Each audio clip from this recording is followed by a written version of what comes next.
episode ini. Dan di episode kali ini kita akan membahas topik yang penting banget nih, khususnya bagi kita yang mahasiswa dan bagi kalian yang masih belajar. Kita mau bahas tentang etika belajar dalam Islam. Dan seperti biasa saya nggak sendiri nih, ada dua narasumber yang insya Allah punya wawasan yang keren banget. Oke, yang pertama ada Debbie Dwi Ramadhani dan yang kedua ada Yolanda Rafaelia. Assalamualaikum, apa kabar? Waalaikumsalam. Alhamdulillah baik, terima kasih ya sudah diundang di podcast ini, senang banget. Waalaikumsalam Lisa, alhamdulillah aku juga masih diberi kesehatan hari ini. Senang deh bisa ngobrol sama kalian dan share-share tentang topik kita hari ini. Oke, langsung aja ya. Topik kita hari ini soal etika belajar dalam Islam.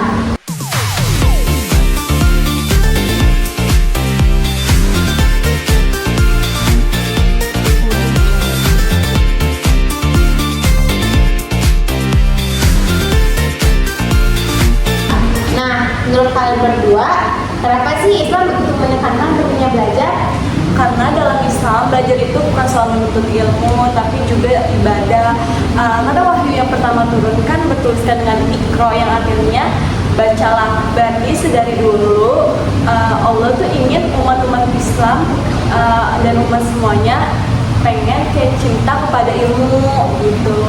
Betul banget nih teman-teman, dan Islam itu juga ngasih nilai buat orang-orang yang berilmu.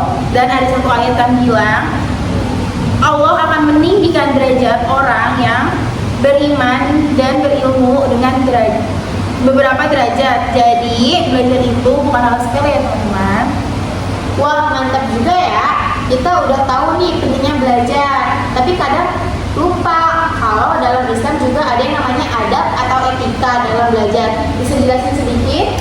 Pastinya etika belajar dalam ilmu itu seperti kayak fondasi hidup kita. Jadi semakin kita memperdalam ilmu itu, semakin bermanfaat untuk kita gitu Pak Nisa. Izin menambahkan ya Yolanda, salah satu etika dalam belajar juga adalah menjaga adab terhadap buku dan tempat belajar. Jangan sembarangan di belakang buku atau membuang sampah sembarangan di kelas, tidak menjaga kebersihan. Itu semua bagian dari menjaga berkahnya ilmu.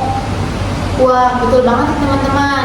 Kadang hal-hal kecil kayak gitu aja kita anggap remeh, padahal itu pengaruhnya besar banget loh buat kita sekarang ataupun di masa depan.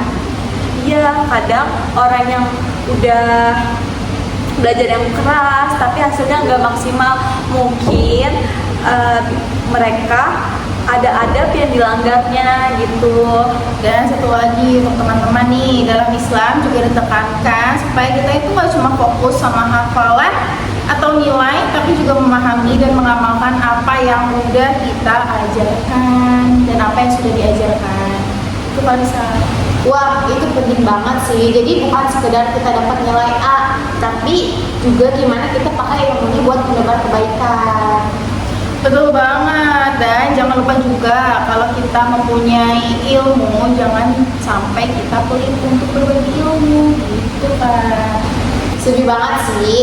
Nah, sebagai penutup, boleh dong kasih pesan buat teman-teman yang lagi semangat belajar nih, biar tetap semangat dan juga menjaga etika belajarnya. Kalau pesan dari aku, belajarlah dengan niat yang baik karena Allah, hormati guru, teman, dan prosesnya. Ilmu itu cahaya, sedangkan adab itu wadahnya. Tuh, kalau pesan dari aku untuk teman-teman di luar sana, jangan meremehkan proses seseorang karena kita nggak tahu ke depannya gimana. Dan dengan hati dan ketulusan kita dan niat yang baik, kita itu akan dikasih jalan untuk ke depannya. Wah, keren banget ya pesan-pesannya. Terima kasih buat Kak Devi dan Kak Yolanda. Terima kasih banget buat kalian yang udah mau sharing-sharing di podcast ini. Dan semoga obrolan hari ini bisa jadi pengingat buat kita semua. Saya Rinda Ismayanti, pamit undur diri.